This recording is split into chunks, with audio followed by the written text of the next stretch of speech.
pirms kāda pusgada vai kad man atnāca tā doma, ka cilvēkam jādara tas darbs, ko viņš darītu, ja viņam par to nemaksā. Un tad, kad es te nāku un darbojos, es sapratu, ka tad laikam tas ir mans darbs, jo es to daru pilnīgi no brīvas sirds, katrā savā brīvajā laikā. Es nāku un strādāju ar Leli. Sākumā es to darīju pa daudz, es tur gāju pa kaut kādām 6 stundām dienā. Tas nebija neveselīgi fiziski, ne emocionāli, bet no otras puses tu redzi, ka to vajag, to darbu. Un tādā brīdī arī likās, ka tas ir tāds sprints, mēs ātri izdarīsim, tas beigsies un viss ir labi. Tagad mēs saprotam, ka tas ir ļoti, ļoti garš maratons un tur ir jāskrien citā tempā vienkārši. Mēs jau kā teātris esam prom no mājām. Un tas... Es vienās meistarklasēs arī biju off-stage theater. Šis ir pilnīgi tas. Ir gaitenis, ir absolūti neteatrāla vide, ir cilvēki, ir ļembasts, un ir viens skatītājs, viens aktieris, un starp viņiem notiek kaut kas. Un tā Lele jau strādā ļoti, ļoti spēcīgi. Viņa ir ļoti, ļoti spēcīga.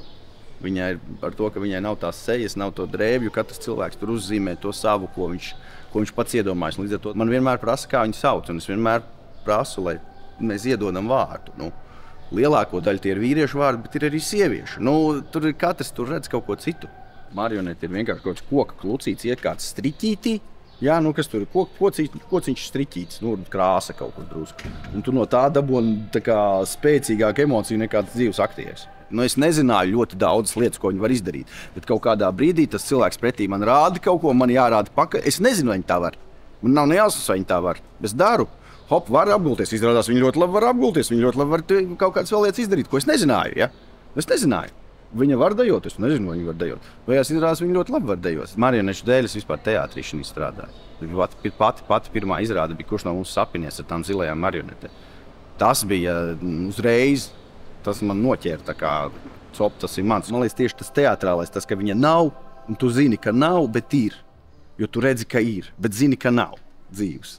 Un tad tas uzbūvē, man liekas, to, kas ir tas teātris, tas, kas ir galvā iekšā katram. Jo to, kad aktieris kaut ko dara, jā, bet es zinu, ka viņš ir aktieris, viņa redzēja citā izrādē. Jā, šitās te ir kaut kas unikāls.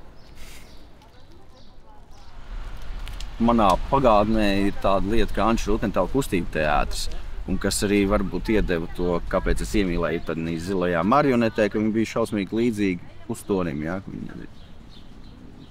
Viņa izpaužās ķermeniski, fiziski. Tas fiziskais teātris jau to, Leļu teātris ir fiziskais teātris. Bet man ļoti, ļoti mīļš ir Hrilī, Brīnumpērlīte. Tā, laikam, ļoti tāda. Žēl, ka viņas nav vairāk, bet tāds Rumpelrūķis. Ļoti, ļoti tāds, kas mums reiz nāk. Kaštanka. Vispār daudz ir.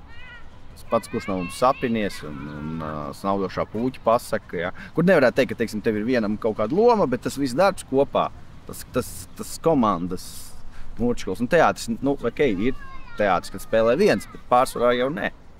Pārsvarā jau tā ir komanda. Un cīņa ar stereotipiem laikam būs vienmēr.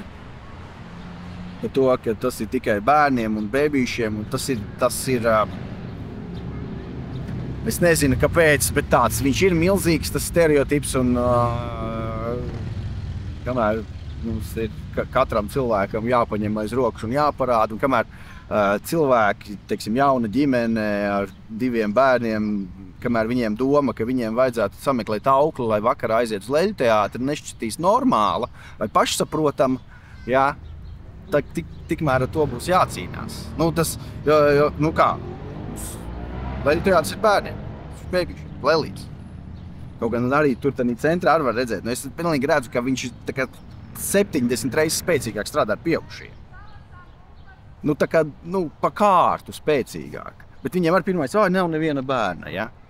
Kaut gan es pie tevis atnācu, tev to vajag. Jācīnās, jātaisa labas izrādes pieaugušiem, gadiem, sezonām, atkal un atkal un atkal.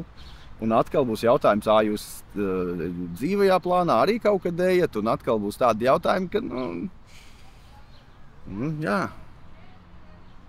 jācīnās.